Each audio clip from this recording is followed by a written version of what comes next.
नमस्कार दोस्तों, टीप इनसाइट्स में आपका स्वागत है। आज की वीडियो में हम बात करेंगे नवी हेल्थ इंश्योरेंस के बारे में। नवी हेल्थ इंश्योरेंस की पॉलिसी परचेज करने के बाद जैसे हम कोई क्लेम लेते हैं कैशलेस हॉस्पिटल के अंदर जाके और हमारा क्लेम रिजेक्ट हो जाता है, तो उस कंडीशन में क्या होता है कि जब हम सभी पेमेंट कैश में कर देते हैं हमारा क्लेम रिजेक्ट होने के बाद, तो लास्ट में जब हमें डिस्चार्ज मिलता है हॉस्पिटल से और हॉस्पिटल से final bill, discharge summary, lab test के बिल, सभी बिल कलेक्ट करके और हम जब अपना बिल रिम्बर्स करते हैं तो उस प्रोसेस को रिम्बर्समेंट प्रोसेस बोलते हैं। तो उस रिम्बर्समेंट प्रोसेस के अंदर क्लेम फॉर्म ए और क्लेम फॉर्म बी भरा जाता है। तो आज की वीडियो में आप लोगों को बताने वाला हूँ कि क्लेम फॉर्म ए कैसे भरा जाएगा। एक तो कंडीशन होगी कि आपने कैशलेस के अंदर अपना ट्रीटमेंट कराया और आपका क्लेम रिजेक्ट हो गया, उसके बाद आपने अपने बिल रिम्बर्स किए।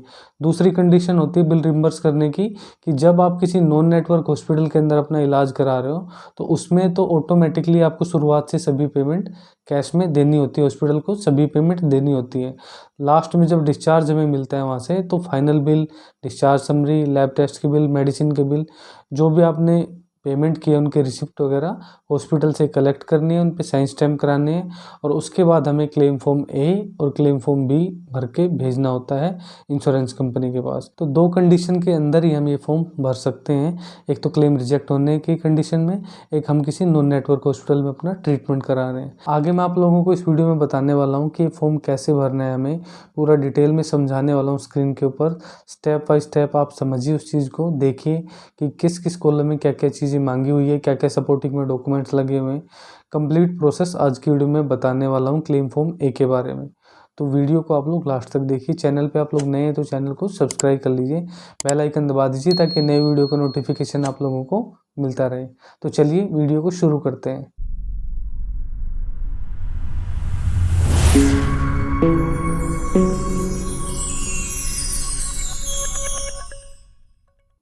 आप लोगों की स्क्रीन के ऊपर नवी हेल्थ इंश्योरेंस का रिम्बर्समेंट का क्लेम फॉर्म पार्ट ए खुला हुआ है।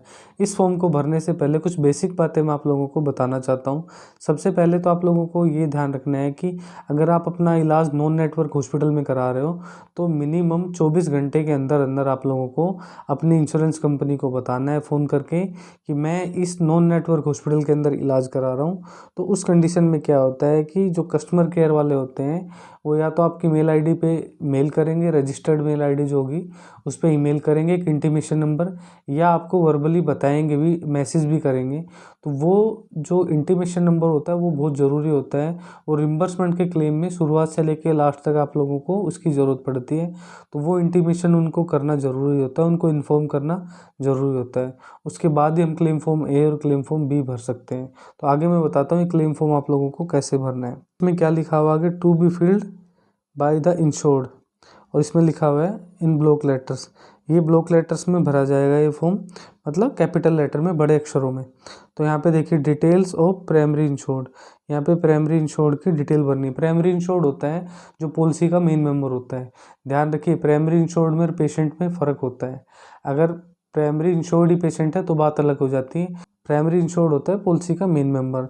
तो यहाँ पे जो डिटेल भरनी है, यहाँ पे पॉलिसी के जो मेन मेंबर है उसकी डिटेल यहाँ फिल करनी है हमें।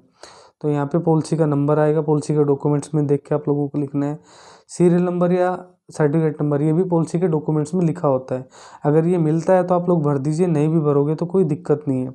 यहाँ पे TPID नंबर, मान के चलो फैमिली के अंदर 4 लोग हैं और चारों का हेल्थ इंश्योरेंस हो रखा है, नवी हेल्थ इंश्योरेंस जो हो रखा है, तो सभी का TPID नंबर अलग अलग मिलेगा, हर कैंडिडेट का अलग अलग नंबर मिलेगा। तो जो पॉलिसी का मेन मेंबर है उसका यहाँ पे TPID नंबर मेंशन करना है। पेशेंट यहाँ पे नाम आएगा, जो पॉलिसी का मेन मेंबर है, एड्रेस आएगा, सिटी आएगी, स्टेट आएगा, पिन कोड आएगा, यहाँ पे ईमेल आईडी आएगी। उसके बाद हमें आगे चलना है।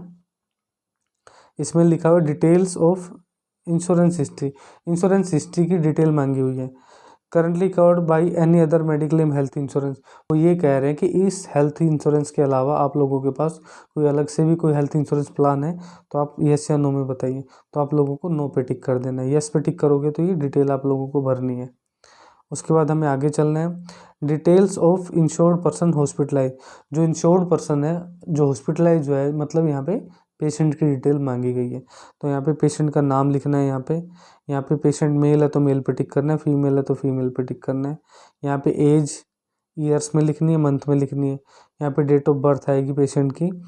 रिलेशनशिप विद प्राइमरी इंश्योर्ड, इसमें आगे लिखना है कि जो प्राइमरी इंश्योर्ड है, जो पॉलिसी का मेन मेंबर है, उसका इस पेशेंट के साथ क्या रिलेशन है, रिलेशन विद प्राइमरी इंश्योर्ड। तो यहाँ पे सेल्फ, अगर खुद है प्राइमरी इंश्योर्ड जो खुद ही पेशेंट है, तो यहाँ पे सेल्फ पे टिक करना है। उनकी वाइफ है तो यहाँ पे टिक करना है। चाइल्ड मतलब बच्चे हैं तो यहाँ पे करना है। उनके फादर है तो यहाँ पे करना है। मदर है तो यहाँ पे, और अदर कोई रिलेशन में है तो यहाँ पे टिक करके यहाँ मेंशन करना है। उसके बाद ऑक्यूपेशन मतलब पेशेंट जो है वो करता क्या है। ये इस फॉर्म के अंदर गलत ये लिखा हुआ है, यहाँ पे लिखा होता है सेल्फ एम्प्लॉयड रिटायर्ड पर्सन। चलो यहाँ पे जो भी है सेल्फ, यहाँ पे आप लोग सीधा मेंशन भी कर सकते हो कि सेल्फ एम्प्लॉयड है या अपना रिटायर्ड पर्सन है या गवर्नमेंट एम्प्लॉय है, जो भी है यहाँ पे आप लोग मेंशन कर सकते हो। उसके बाद हमें आगे चलना है। यहाँ पे एड्रेस आएगा, यहाँ पे एड्रेस भरना है आप लोगों को। ये जो एड्रेस का कॉलम दिया हुआ है, यहाँ पे एड्रेस भरना है, सिटी भरनी है, पिन कोड, स्टेट और यहाँ पे ईमेल आईडी। उसके बाद यहाँ पे आगे डिटेल्स ऑफ हॉस्पिटलाइजेशन, हॉस्पिटलाइजेशन की डिटेल यहाँ भरनी है। Name of the hospital where admitted, यहाँ पे हॉस्पिटल का नाम आएगा जिस हॉस्पिटल में पेशेंट एडमिट हुआ है। उसके बाद room category occupied, day care, single occupancy, twin sharing, 3 और मोर। वो ये कह रहे हैं कि कौन सा रूम आप लोगों ने लिया था जब अपना इलाज कराया हॉस्पिटल के अंदर। डे केयर मतलब दिन दिन का कोई प्रोसीजर हुआ है, 8 से 10 घंटे आप हॉस्पिटल में रहे हो, तो यहाँ पे सिंगल, इसमें डे केयर में आएगा। सिंगल ऑक्यूपेंसी का मतलब है प्राइवेट रूम, तो यहाँ पे टिक करना है। ट्विन शेयरिंग का मतलब सेमी प्राइवेट, और 3 और मोर मतलब जनरल वार्ड हो गया, तो यहाँ पे करना है।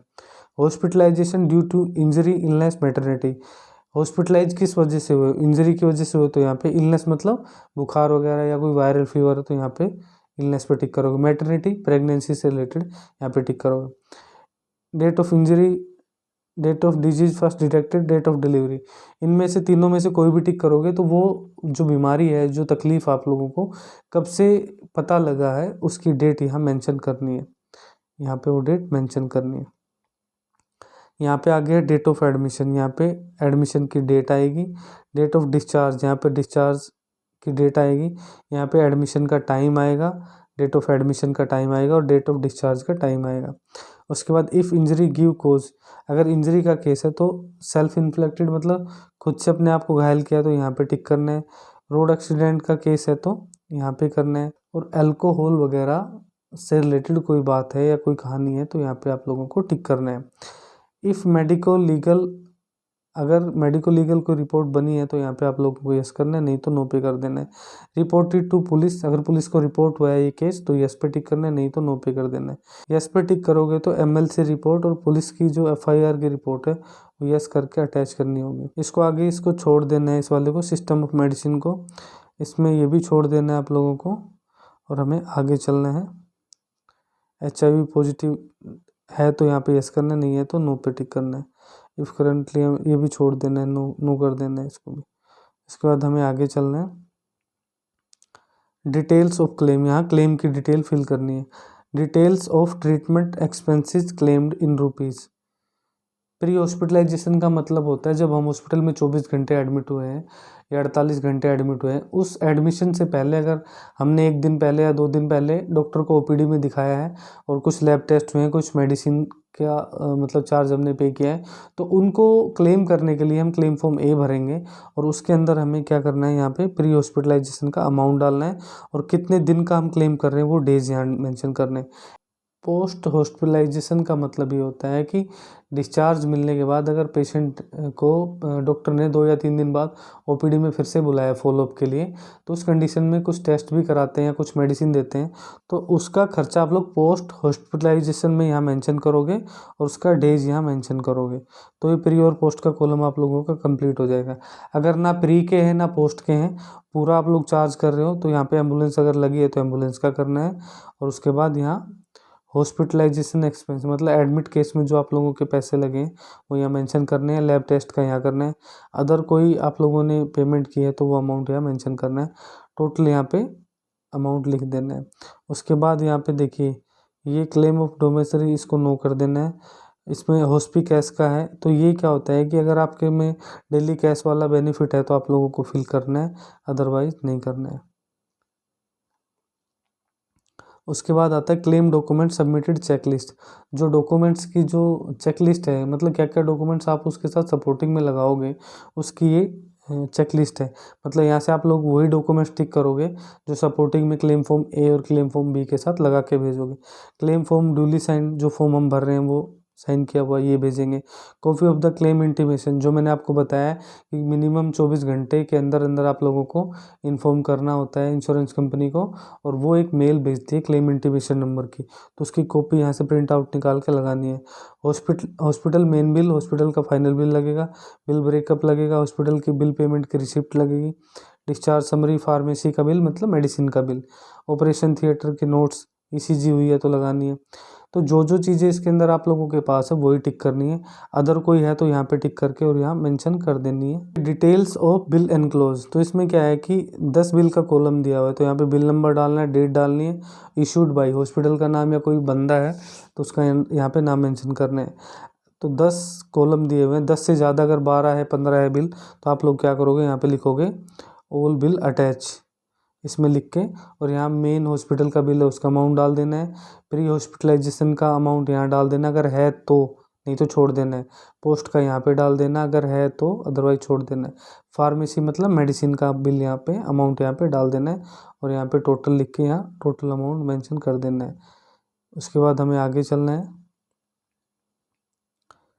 Details of primary insured bank account, यहाँ पे प्राइमरी इंश्योर्ड जो है पॉलिसी का जो मेन मेंबर है उसके बैंक के अकाउंट की डिटेल मांगी हुई है, पैन नंबर मांगा हुआ है, यहाँ पे अकाउंट नंबर मांगा हुआ है, बैंक का नाम और उसकी ब्रांच वो यहाँ मेंशन करनी है। उसके बाद चेक, कैंसिल चेक का नंबर यहाँ डालना है, और IFSC कोड यहाँ मेंशन करना है। तो एक कैंसिल चेक लगेगा, ये बैंक की डिटेल इसलिए मांगी है ताकि आपका क्लेम पास हो जाए इंश्योरेंस कंपनी के पास, तो इंश्योरेंस कंपनी जो पैसा डालेगी वो किसके खाते में डालेगी, तो इसलिए प्राइमरी इंश्योर्ड की पहले से ही वो डिटेल मांग रही है अकाउंट की, ताकि क्लेम पास होने पर वो पैसा आप लोगों के खाते में डाल सके। उसके बाद हमें आगे चलना है, ये डिक्लेरेशन है, ये डिक्लेरेशन पढ़ लेनी है, उसके बाद डेट डालनी है, पैलेस डालना है, और यहाँ पे सिग्नेचर कर देने हैं। यहाँ पेशेंट अगर सिग्नेचर कर सकता है तो उसके भी चल जाएंगे, अगर पेशेंट छोटा है, बच्चा है, कोई नहीं कर सकता है, या कोई बुजुर्ग है नहीं कर सकता है, तो यहाँ पे पॉलिसी का जो मेन मेंबर है उसके साइन भी यहाँ चल जाएंगे, और यहाँ पे उसको अपना रिलेशन लिख देना है, सेल्फ लिख देना है। तो यहाँ पे ये आप लोगों का क्लेम फॉर्म एक कंप्लीट हो जाएगा नवी हेल्थ इंश्योरेंस का। तो आज की वीडियो में मैंने आप लोगों को बताया कि नवी हेल्थ इंश्योरेंस पॉलिसी जो होती है उसमें रिम्बर्समेंट का क्लेम फॉर्म पार्ट ए कैसे भरा जाता है, पूरा डिटेल में पूरा प्रोसेस मैंने आप लोगों को समझा दिया है, पूरा स्क्रीन के ऊपर एक एक स्टेप क्लियरली आप लोगों को बताया है। फिर भी आप लोगों के मन में कोई सवाल है इस वीडियो को लेके तो मुझे कॉमेंट सेक्शन में लिख के पूछ सकते हो, उसका जवाब मैं आप लोगों को ज़रूर दूंगा। इसके अलावा आपके हेल्थ इंश्योरेंस क्लेम के अंदर कोई क्वेरी है या हेल्थ इंश्योरेंस से रिलेटेड कोई सवाल है आप लोगों के मन में, तो सवाल भी आप लोग मुझसे पूछ सकते हो, उसका जवाब भी आप लोगों को जरूर मिलेगा। तो वीडियो आप लोगों को अच्छी लगी तो वीडियो को लाइक कर दीजिए, चैनल को सब्सक्राइब कर लीजिए, बेल आइकन दबा दीजिए ताकि नए वीडियो का नोटिफिकेशन आप लोगों को मिलता रहे। तो मिलते हैं नेक्स्ट वीडियो में, तब तक के लिए नमस्कार।